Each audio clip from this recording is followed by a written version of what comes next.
क्या यह सही समय नहीं था कि देश के राजनीतिक दल लोगों के साथ खड़े होते, उन मजबूर लोगों के साथ खड़े होते और लोगों की सहानुभूति भी लेते और वोट भी ले लेते? लेकिन दुर्भाग्य से इस बार सभी ने अपनी जिम्मेदारी से पल्ला झाड़ा। कोरोना वायरस के संक्रमण के मद्देनजर देश की तैयारी तो 0% है, लेकिन राजनीति 100% की हो रही है। क्या सरदार पटेल, महात्मा गांधी और भीमराव अंबेडकर जैसे महापुरुषों के सिद्धांत अभी भी हमारे देश में जीवित हैं, या ये सब केवल नाम के रह गए हैं और लोकतंत्र केवल और केवल नाम का रह गया है? देश में आरटीआई लागू है, लेकिन क्या सच में हमारे सामने पारदर्शिता के साथ सूचनाएं रखी जा रही हैं? क्या जवाबदेही सही लोगों की तय की जा रही है? क्या इस देश में जनता के टैक्स के पैसों से जो नेता या जो अधिकारी विदेश की यात्रा करते हैं, क्या वो महज यात्रा ही करते हैं? क्या वो कुछ सीख कर नहीं आते हैं? देश में कोरोना से संक्रमितों का आंकड़ा 3 लाख के पार हो गया है, लेकिन आईसीएमआर और केंद्र सरकार अभी भी सामुदायिक स्तर पर इसके प्रचार और प्रसार की बात से साफ इनकार कर रही है। क्या वो इसलिए कर रही है ताकि लोगों के भीतर पैनिक ना हो? ताकि इसलिए कर रही है ताकि लोगों के भीतर भय ना हो?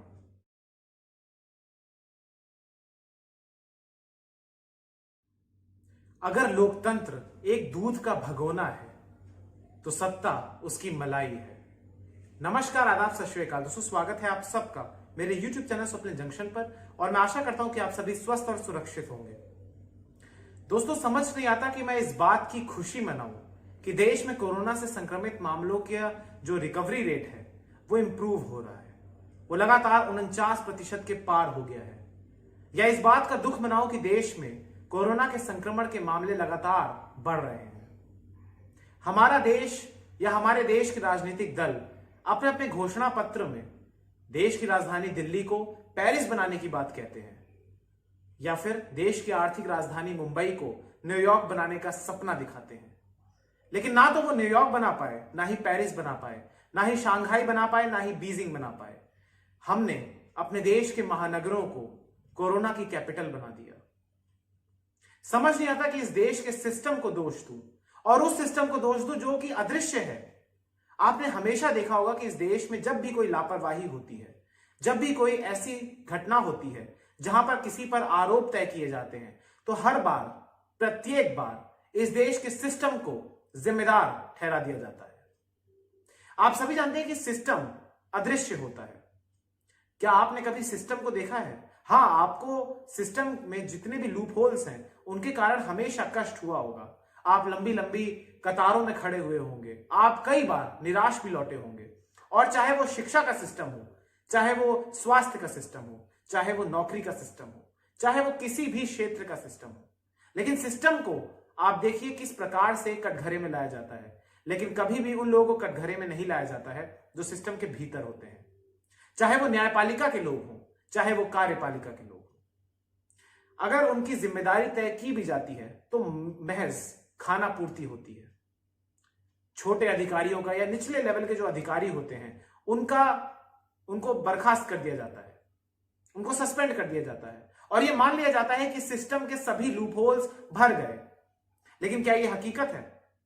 जरा सोचिए दोस्तों। मुझे यह भी नहीं समझ में आता कि मैं इस देश में, आप देखिए कि इस देश की राजधानी में जो सत्ता पर बैठे हुए हैं वो खुद को आम आदमी कहते हैं।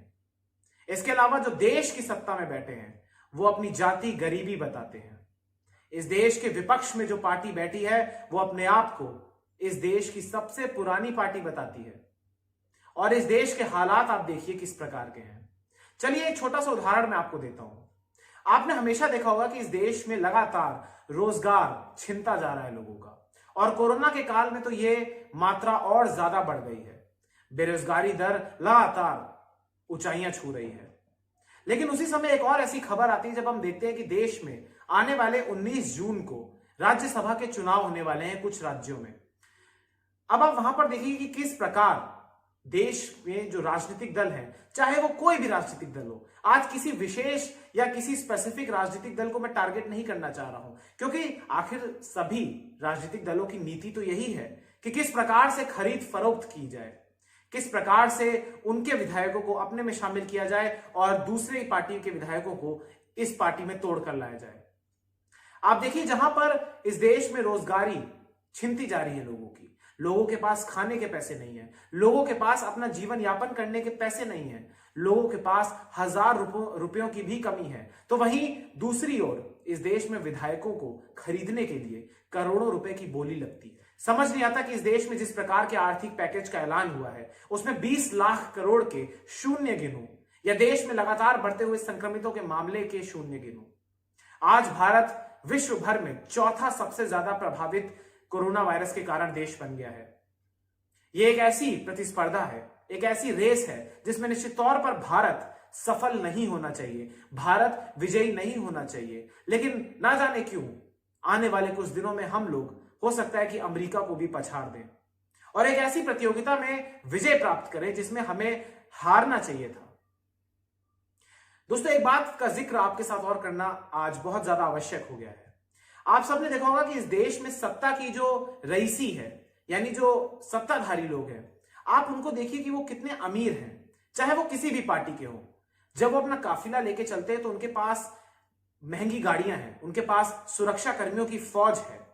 इसका अर्थ ये नहीं है कि मैं उनको टारगेट कर रहा हूं, मैं ये नहीं कहना चाह रहा हूं कि वो ये अपने जितने भी सुरक्षा कर्मी हैं अपनी जो भी गाड़ियां उनको त्याग कर दें। लेकिन इस प्रकार की रईसी उन देशों में अच्छी लगती है। इस प्रकार के जो राजसी ठाठ है हमारे देश के, चाहे वो सत्ता में बैठे हुए नेता हो, चाहे वो प्रतिपक्ष में बैठे हुए नेता हो, उनकी रईसी उस देश में अच्छी लगती है जहां पर वहां के नागरिक भी सभी सुविधाओं से, धन से संपन्न हो। लेकिन उस देश में ये अच्छी नहीं लगती जिस देश में 50% से ज्यादा आबादी गरीबी में जीने को मजबूर हो।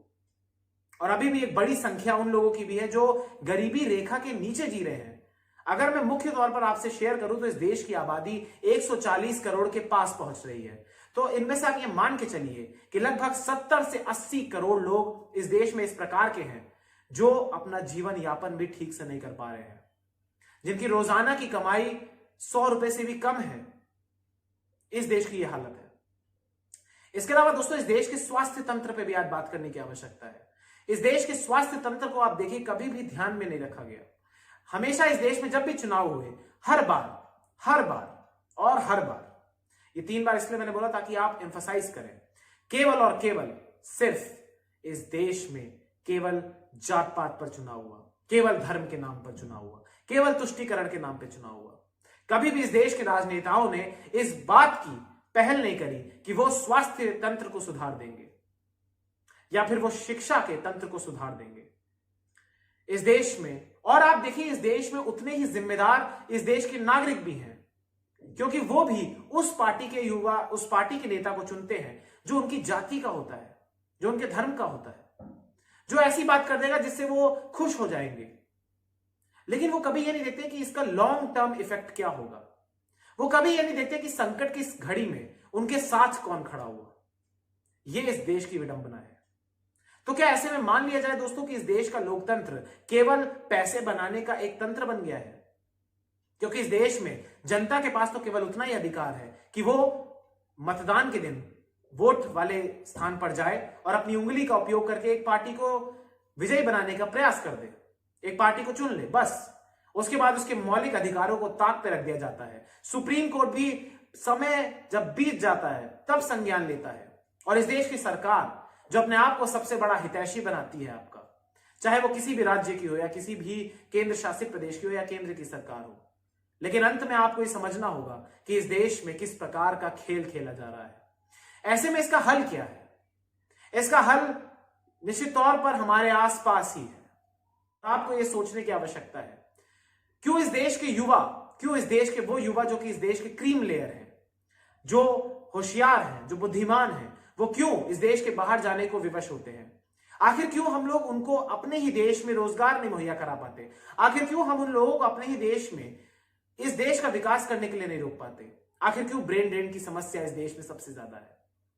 इसके अलावा शिक्षा तंत्र की भी बात कीजिए आप। इस देश में बड़े बड़े डिग्री धारक जो हैं वो आज भी मजदूरी करने को विवश हैं। सोचिए, जो व्यक्ति पढ़ा लिखा है, जिसके पास बीटेक की डिग्री है, एमटेक की डिग्री है, बीए की डिग्री है, बीकॉम की डिग्री है, एमबीए की डिग्री है, वो भी आज अधिकांश युवा इस देश में मजदूरी करने को विवश है। तो क्या इस मान लिया जाए कि आज के इस दौर में केवल सत्ता में अगर आप बैठे हैं तो आपके पास हर शोहरत है, हर राइट है, आप इंजॉय कर सकते हैं। और अगर आप आम आदमी हैं, अगर आप सत्ता से नहीं जुड़े हैं, तो आपका जीना इस देश में बहुत ही खराब हो जाएगा।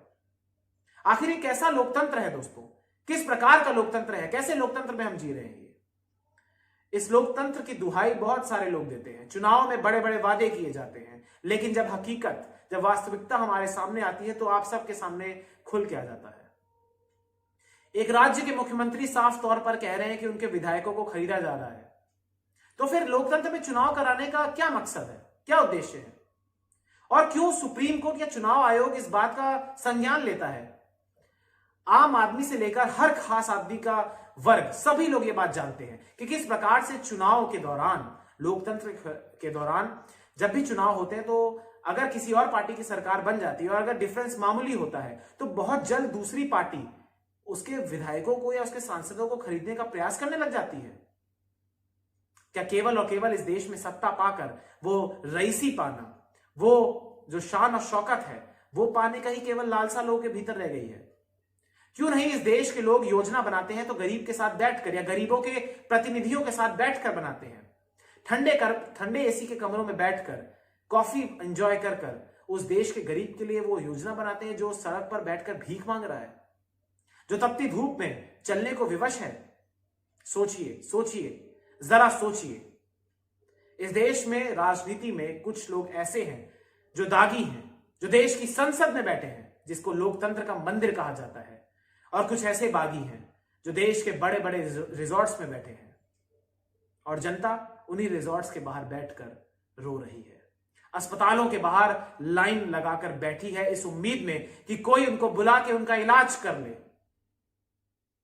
आज मध्यम वर्गीय सबसे अधिक प्रभावित हुआ है। मध्यम वर्गीय के पास आज विकल्प ही नहीं बचा है, क्योंकि अगर आप देखें तो इस देश में या तो जो पूंजीपति है उसके लिए सभी लाभ की योजनाएं बनती हैं, या फिर जो सबसे अधिक प्रभावित और प्रताड़ित वर्ग है, जो गरीबों का वर्ग है, या तो उनके लिए बनती है। लेकिन मध्यम वर्गीय के लिए कुछ नहीं होता। वो इस सिस्टम की दौड़ में, अपनी जिंदगी की दौड़ में पिसता रहता है, फीस के चक्कर में, रोजगार के चक्कर में, या पेट्रोल के दामों के चक्कर में, बढ़ते हुए दामों के चक्कर में। इसका हल हमारे आसपास ही है, समाधान इस समस्या का हमारे आसपास ही है। युवा वर्ग होने के लिहाज से हमारा एक कर्तव्य बनता है कि क्यों ना क्रांति करके, इंकलाब करके इस देश में परिवर्तन लाया जाए। इस देश में तभी परिवर्तन आ पाएगा जब इस देश में सक्षम लोग इस देश के शिखर पर पहुंचेंगे। लेकिन दुख की बात यह है कि अधिकांश लोग ऐसे हैं जो कि इनकॉम्पिटेंट हैं, और वो इस देश की सत्ता पर काबिज हैं, और वो इस देश के निर्णय लेते हैं। और एक बात अंत में मैं ये कहना चाहूंगा कि हमें डिफरेंसेस का सम्मान करना चाहिए, ना कि डिफरेंसेस को खत्म करना चाहिए। और इस देश में आजकल डिफरेंसेस को खत्म किया जा रहा है और एक पंक्ति में खड़ा किया जा रहा है। आलोचना तो खत्म कर दी गई है। आलोचना कोई करता है उसको देशद्रोही बता दिया जाता है। ये कोई नहीं समझता कि आलोचना करने वाला ही आपका परम हितैषी होता है, और वो आपको ठीक करने की दिशा में आपको गाइडेंस करता है, आपको सलाह देता है। सोचिए दोस्तों। बहुत बहुत धन्यवाद। जय हिंद। नमस्कार।